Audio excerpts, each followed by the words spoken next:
Hi friends, welcome to Suji சமையல்.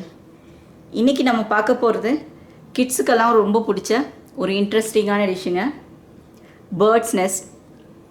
இது எப்படி பண்ணலான்னு பார்க்கலாம். அதுக்கு முன்னாடி இதுக்கு தேவையான பொருட்கள் என்னென்னு பார்க்கலாம் வாங்க.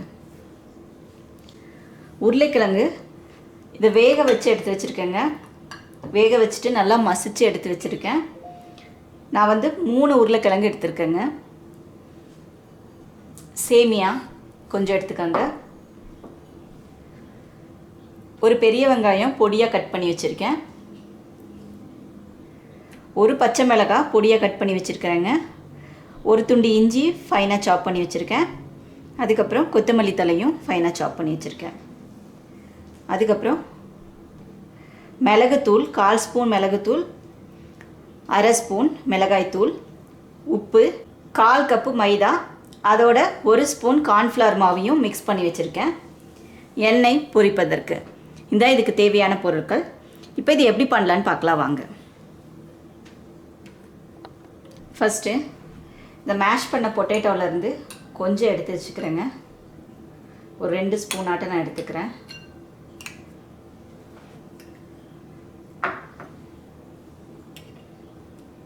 இதை நம்ம எதுக்கு எடுத்து வச்சுருக்கோன்னா, எக்ஸ் பண்ணுறதுக்காக இது எடுத்திருக்கேன். வெங்காயம் ஆட் பண்ணிடலாங்க.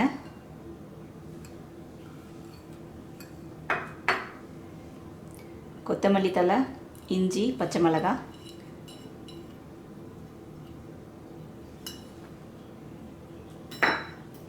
பெப்பரும் மிளகுத்தூளும் ஆட் பண்ணிடலாம்.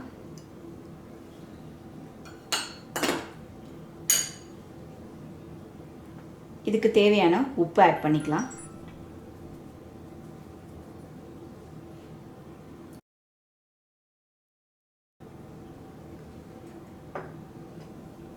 இப்போ இதை நல்லா மிக்ஸ் பண்ணி எடுத்துக்கலாங்க. கை வச்சு மிக்ஸ் பண்ணிக்கோங்க. அப்போ தான் உருளைக்கிழங்கு எதுவும் நல்லா ஸ்மாஷ் ஆகாமல் இருந்ததுனாலும் ஸ்மாஷ் ஆகிக்கும்.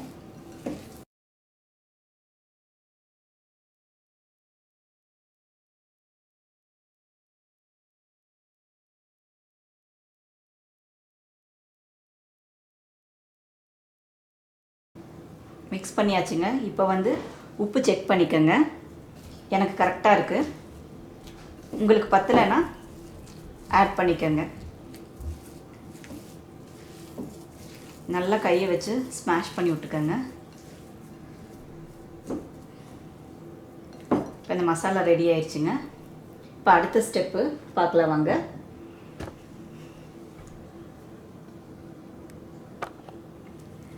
நம்ம எடுத்துருக்கிற இந்த கார்ன்ஃப்ளவர் மாவையும் மைதா மாவையும் நல்லா தண்ணி ஊற்றி கொஞ்சம் கரைச்சி எடுத்துக்கலாங்க.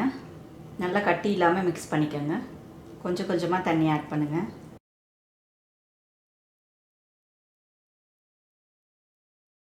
இப்போ இதில் லைட்டாக உப்பு போட்டுக்கோங்க. சும்மா ஒரு 2 பிஞ்சு அதையும் போட்டு நல்லா மிக்ஸ் பண்ணிக்கோங்க. இங்கே பார்த்தீங்கன்னா தெரியும், இந்தளவுக்கு திக்னஸ் இருக்கணும். ரொம்ப தண்ணியாகவும் கரைச்சிடாதீங்க, அதே மாதிரி ரொம்ப திக்காகவும் வேண்டாம். இதை ஒரு சைடில் எடுத்து வச்சுக்கலாங்க. இப்போது இந்த மசாலாவை நல்லா ஒரு பால் மாதிரி எடுத்துக்கோங்க.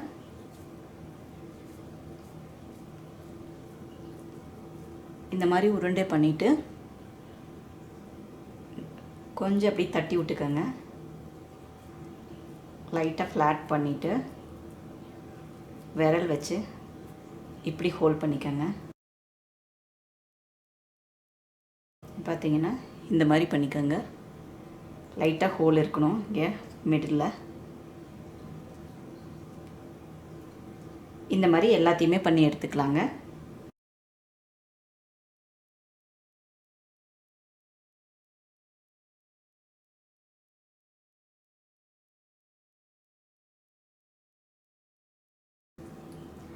இந்த மாதிரி எல்லாத்தையுமே இப்படி பண்ணி வச்சு எடுத்துக்கோங்க.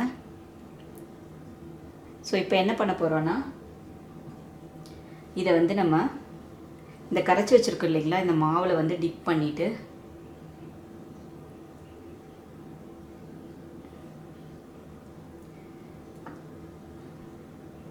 இந்த மாதிரி டிப் பண்ணிவிட்டு அதுக்கப்புறம் இந்த சேமியாவை போட்டு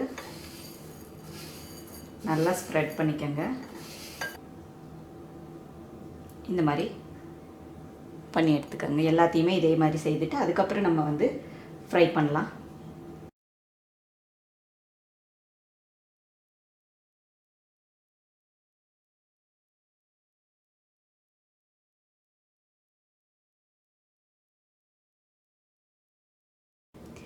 எல்லாத்தையும் இந்த மாதிரி பண்ணி எடுத்துக்கோங்க. இப்போ இதை வந்து டீப் ஃப்ரை பண்ணி எடுத்துடலாம் வாங்க. ஒரு கடாயில் எண்ணெய் ஊற்றி அடுப்பு ஆன் பண்ணி வச்சுருக்குறேங்க. இந்த எண்ணெய் வந்து காயட்டும். இதுவுமே நல்லா காஞ்சிடக்கூடாதுங்க. இந்த எண்ணெய் நல்லா மிதமான சூட்டில் இருக்கணும். அப்போ தான் வந்து இது நல்லா ஃப்ரை ஆகி வரும். நல்லா காஞ்சிருச்சுன்னா நம்ம போட்டோன்னே வந்து கருகிடும். அதனால் மிதமான சூட்டில் இருக்கும் போதே போட்டு எடுத்துக்கலாங்க. இப்போ எண்ணெய் காஞ்சிருச்சுங்க. இப்போ வந்து நம்ம இது ஒன்றா போட்டு ஃப்ரை பண்ணி எடுத்துக்கலாம்.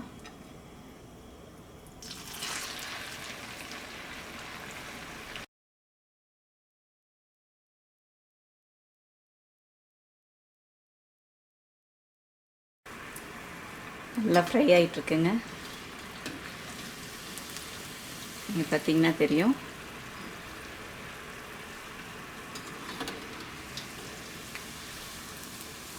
இந்த மாதிரி கோல்டன் ப்ரௌன் வர வரைக்கும் ஃப்ரை பண்ணி எடுத்துக்கோங்க.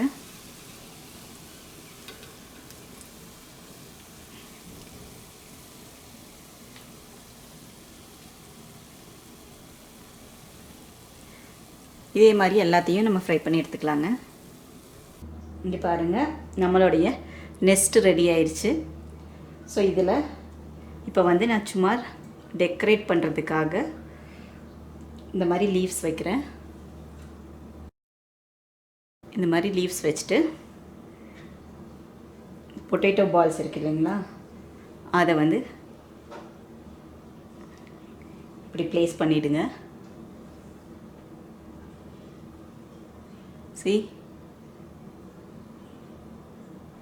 நம்மளுடைய பேர்ட் நெஸ்ட் ரெடி ஆயிடுச்சுங்க. இப்போ இதை வந்து பிளேட்டிங் பண்ணி காமிக்கிறேன். நம்மளுடைய பேர்ட்ஸ் நெஸ்ட் ஸ்நாக் ரெடி ஆயிடுச்சுங்க. இது மாதிரி பண்ணி கொடுங்க, குழந்தைங்க ரொம்ப லைக் பண்ணுவாங்க.